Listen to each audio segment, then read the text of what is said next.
Welcome to Raising the Bar, the podcast that pulls back the curtain on the country's most successful leaders and how they elevate their business and their teams. Please welcome our host, Alison DePauli.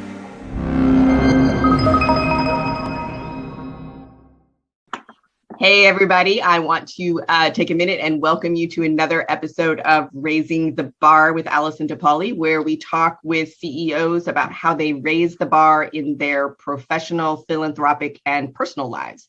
It is my pleasure today to have an old friend with me, Trey Taylor from Taylor Insurance Services and 6 other businesses. And we're going to talk about all of those businesses today. But most importantly, he is the author of A CEO Only Does 3 Things, which is a book about focus and intentionality. And the 3 things are people, culture, money, and everything else should go to somebody else. So thanks for being with me today. Nice to chat with Alison, you. Alison, good to see you. Thanks so much for having me. Hey, I have a special request. Sure. If your dad sends you a nice note about this episode, as I know he loves to do, would you share that with me? I will send it to you. He's the most uplifting emailer I've ever seen in my life. For those of you that don't know, my father likes to respond to every email and everything that I do, which I think is wonderful, with some piece of praise. And I, even as a grown person, I just enjoy that and share it regularly, and other people seem to enjoy it too. Yes. So let's talk right about that, because you are one of the most intentional people that I know in every area of your life. You have mapped it out exactly. And when you've needed to pivot, you've always seemed to know how to pivot to get the best result for whatever it is that you want to accomplish. We know people that can do that successfully in their professional lives. You are the most intentional parent I have ever encountered in my life. Oh, wow. I'm so flattered and honored that you would notice that about us. Yes. You created a space for those children to be exactly what they want to be, and elevate them and move them forward and let them know how they can move themselves forward. And it's remarkable to watch. I really appreciate you saying that. And you're right. And that's no genius of my own. It's all figuring out as you go along, which we don't know that our parents did for us, but they did. And, when I first became a parent, I thought that our job was to sort of take this blank slate and fill it full of and it wasn't. These kids came out as full people. Yep. And our job was to keep them out of the ditch and don't let them eat poison plants and things like that. And then give them the space to grow into the person that they are supposed to become. And knowing that really changed every assumption that I had about parenting, and probably every lecture I had ever given other parents when I didn't have kids. And so it is a very different philosophy, I think, than I would have expected to employ. Yeah. So I think as I share those notes that I get from my father, you often share the conversations that you have with your children, and your daughter is remarkable. She is the most astute child I have ever encountered. She definitely has that characteristic. She is our challenge child as well. Of course she is. Because she's very much like Dad, and I don't accept anything as given to me on the face of it. I must be convinced on everything. She does not accept any authority but her own. Those kinds of things. And I'll tell you, it might be a little personal, but I'll tell you, when both of my kids were in the womb, I knelt and prayed. I laid hands on those children and prayed very specific prayers for both of them. And I'm an older parent. I came late to this in life, as you know. My wife is younger than I am. And so we just, we had different thoughts about it. And for Emmeline, my daughter, my prayer was, I thought maybe I wouldn't always be there for her in life because of the age difference. And so I very much prayed that she would not need to rely on anyone else's protection and guidance and support. And, just whatever your theological beliefs may or may not be, that prayer was answered to such an extent that Shay has often asked me, do you think we might need to pray something different over this child? So yes, you see that, I think, in some of the interactions that my daughter and I have. And we're very proud of that part of her. But it is difficult to be a child and be that person. And I know that because I was also very much that strong-willed child. Too. Yeah, it's not an easy childhood to have. No, but I think it's remarkable that she just, she's just no, or yes, or no, you're going to do this. And I think that will serve her very well in her lifetime. And I can understand how that's a little bit of a challenge as a parent. Yes. Can I give you a little story on that? I think you'll really love this. Okay. So our joke is that she has every quality of a great leader and CEO inside of her. She really does. When she goes to the playground, in 5 seconds, everyone is doing what she wants them to do on the playground. Girls get called bossy, boys get called leadership quality or something of that nature. But she's in that zone. So I said to her one day, well, you're going to be the CEO of the family business, thinking I'm giving her a compliment or something like that. And she was infuriated by that. And she said, you don't get to tell me who I'm going to be. I'm going to be an actress, and I'm going to live in New York, and I'm going to have 2 cats, and I'm not going to do business at all.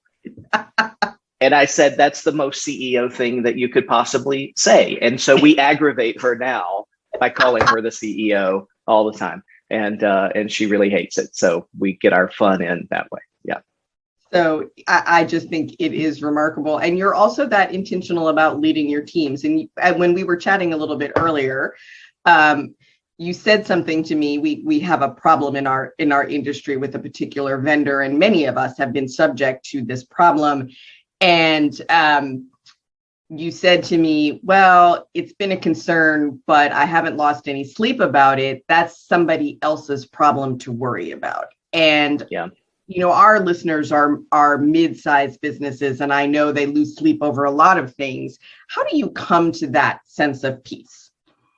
Because I think it is peace. And I think most of us don't, if I can say it in the right way. I mean, a lot of my CEO coaching clients who are older than me, run businesses that are bigger than I do, and those kinds of things, they are subject to the tyranny of small things. Yep. They have their fingers in too many pies. They cannot seem to extract themselves from the most mundane conversations, and they don't see that they're a contributor to that problem at all. And that's one of the prime missions of my coaching and work that I try to do with CEOs, is to say, let's be very intentional about who is responsible for what, and then let those people succeed or fail based on that. So this specific example you and I were talking about, we have a very important vendor in our business who is really not doing well, not living up to the promises. And so I came to the point where I said, I'm going to worry about the things that I can control and nothing beyond that. And then I have team members that are focused on the fallout of what that vendor's failed promises means. They're not obsessed over what the vendor should or should not be doing, but they are obsessed over what we can do of the fallout from that. And when I had that conversation with our group, there was this sort of, cloud that lifted from the office building and moved on. And everyone understood that my job is to obsess and really care about how this client feels when this happens because of the vendor failure, or so forth and so on. But to your point, it's very much blocking and tackling. It's very much intentional work. And it's very much the job of the CEO to communicate the perspective for the rest of the team. Because we were all in the same mix for 4 weeks, where we were pulling our hair out and saying, if they would just do the right thing, then, and it's not going to happen. And that didn't, that was a wasted 4 weeks for us to think that. Yes. And I think in your book, you talk very specifically about how to handle those things. And you talk very much about what your roles are as the CEO. And I often think of that, by the way, that they are people, culture, and money. And everything else should be somebody else's responsibility, because you cannot do everything. You cannot be the CEO if you are washing the dishes.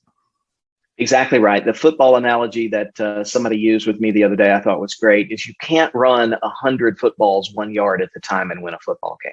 You have to run one ball 100 yards to get the points. And that's exactly it. CEOs are so mired. And there's a couple of things. Number one, there's no job description for a CEO. I literally set out to write the job description in writing this book, because when I became a CEO, as I came into the job, the first thing I did was Google how to be a CEO. I closed the door and Googled it, because I didn't want anybody to know that I didn't know. And what I didn't know was that nobody knew. There is no job description for the CEO. I have a job description for a receptionist, for a bookkeeper, for a claim specialist, for everything else in all of my businesses, be the investing side, anything else. I know what people are supposed to be doing, but I don't know my own. And when you have that, it's the same as having a miscellaneous line item on a budget, which starts at zero and eventually becomes the catch-all for every other expense and blows the budget up. It's the same thing. I put a quote in my newsletter yesterday, and the quote was something along the lines of, when you're the CEO, your inbox is open, is an open to-do list for everyone in the organization. I saw that. Now, that's not true for me, but it is true for lots of people who say, here's the action, and we can take it 80% of the way and no further. And so we work very hard on that with CEOs to say, it is no moral failing for you to say, I want you, meaning your team members, to be responsible for the job that you are hired to do. And I want you to have the authority to do the job as well. And that is a really hard ego shot to take. It was hard for me over the past 3 or 4 months to look at what my team was doing, knowing that they didn't do it identical to the way that I would have done it, to support them in the decisions when they were making the right decisions, to gently correct course where it wasn't, but to ultimately understand, Allison, I think this is key, that I was not needed in the process. That the job would have continued. That, yes. It's like watching kids grow up, he doesn't need me to hold the back of his bicycle as he's riding down the street now, and that kind of thing.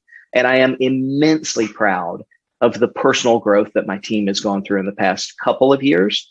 And I just happen to think that things happen for reasons. This vendor failure was an opportunity for my team to decide, are we going to operate at an excellent level, or are we going to operate in the way that we see lots of our competitors operate and just pass the buck and complain? And so trial by fire will reveal the gold. And we are seeing that in our team for sure. No one's enjoying it. Let's be clear about that. Well, that's a different. But we are profiting from it. Well, and I think that's important too. In that, okay, here's a problem, and we know many people that are having this problem, and it's very interesting to me to see who is taking the problem and turning it into some positive, and who is just running around like a chicken, because there are some people running around like chickens. Exactly right. Exactly. I had a client tell me, they told me a story about the Beatles, and they said, do you want to know when the Beatles wouldn't have been the Beatles? And I said, yeah, I'm totally intrigued. I love these little historical vignettes. And the Beatles left Liverpool because they couldn't get paid to play music, because they were quite terrible, evidently. And they went to Munich, and they played in a basement bar in Munich for months and months and months and months. Yep. And they made very little money and that sort of thing. But they emerged as the Beatles. They emerged with the ability to know what the next note was going to be, to know what Paul was going to say in response to this, crisis or something of that nature. And that's how I feel like my team is gelling right now, is that they're going through the first thing that they've had to go through on their own. Not that I'm not there, but the first thing that they've had to go through on their own and really handle things. They're in the all hands staff meeting as you and I speak right now. I don't attend that meeting anymore. I don't need to. They send me a summary email, but the top of that summary email, 3 bullet points that they need from me. And that's my job. When I at noon every Friday, I get that and I start working those 3 bullet points. If they exist, sometimes they do, sometimes they don't, because the team has gelled enough to be able to do that. And I do not create value in that meeting. I probably subtract value. So that's why I've pulled myself out of it. What's next? For the business or personally?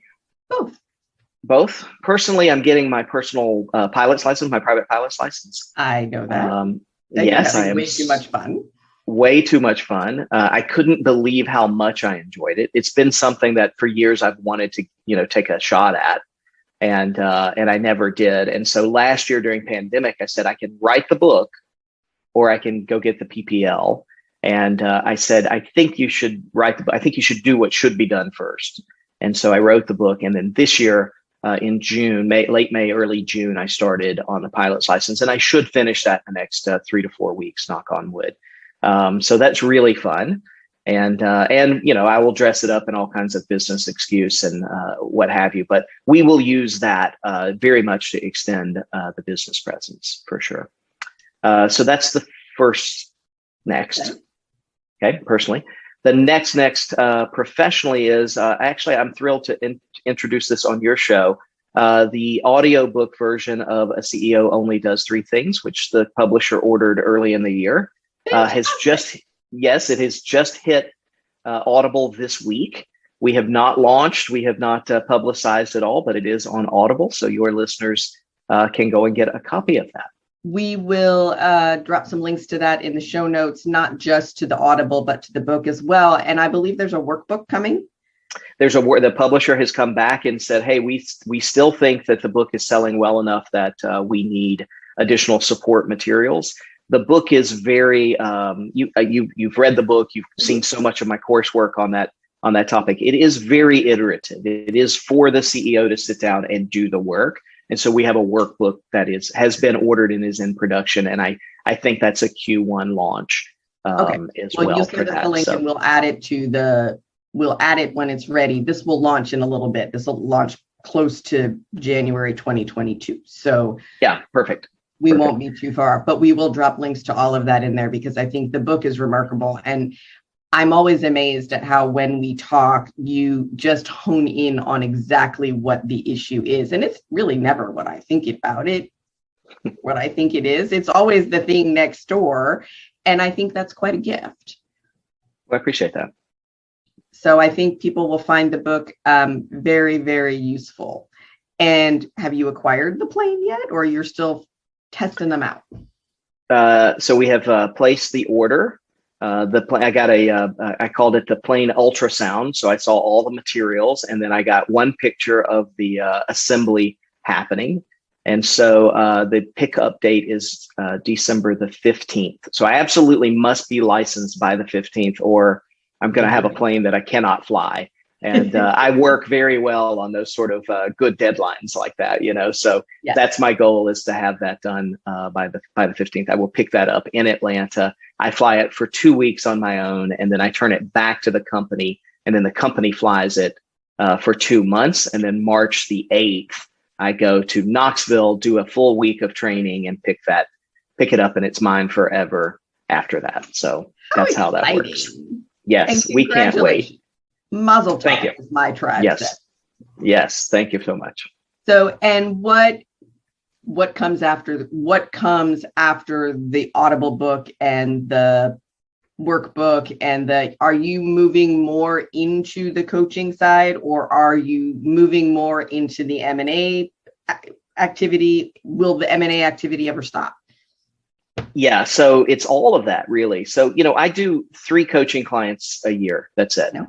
That's it. And if I can't get someone, sort of graduated within that 12-month period, then either they're not listening or I'm not doing my job or something is off kilter. I think that during the pandemic, I had my clients and I called them proactively and said, listen, my message to you is always step back from the business. This year, I want you to step into the business. I want you to be involved in every single decision because it is simply too dangerous for us not to get our ears back to the ground. And that's okay. That's a flexibility of executive leadership that we should have. We should always be able to parachute into any job in our business. I do believe that. We should very rarely, if ever, have to do that. But last year was an anomaly. So I basically fired all of my clients. I said, your contract, you don't have to pay me. I don't want you to pay me. I want you to, save that money. Keep my cell number, call me anytime. We're friends enough that we can do that. And we did a little bit, but it wasn't onerous on me. And I got back into my business as well, making sure that my team was supported to do those kinds of things. So that was a good thing. But I only ever keep 3 clients at a time for coaching because I think that's as much as someone can give profitably. I have a lot of friends that are coaches that have 100 coaching clients. That's too much. And it's just it's just okay for them, but not okay for me, because I really want to hone in on issues like you said previously. And I think that's just what you have to do for that. So I will always keep those three. Maybe I go to 4 or 5, but I'll always keep those 3 coaching clients going for sure. The next thing we've been asked to do is, is there a video course delivery that we might be able to get comfortable with? I have some agreement that I can trumpet info to someone on video and have that be something. But a lot of the work that we do in groups is transformational, because you stand up against another CEO and say, this is what I'm experiencing and this is how I'm applying these principles. And then you grow for having shared that, and they grow for having heard that.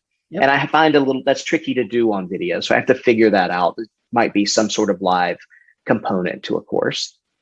So that's definitely next. And I'm working with a really wonderful group to really look at that and see how that might come about. Yep. And then I think that we founded our family office about 18 months ago, 2 years ago now. And we are in the active deployment of capital into all of the verticals. And one of those verticals is the private equity space, where we buy blocks of business in the insurance business and buy companies.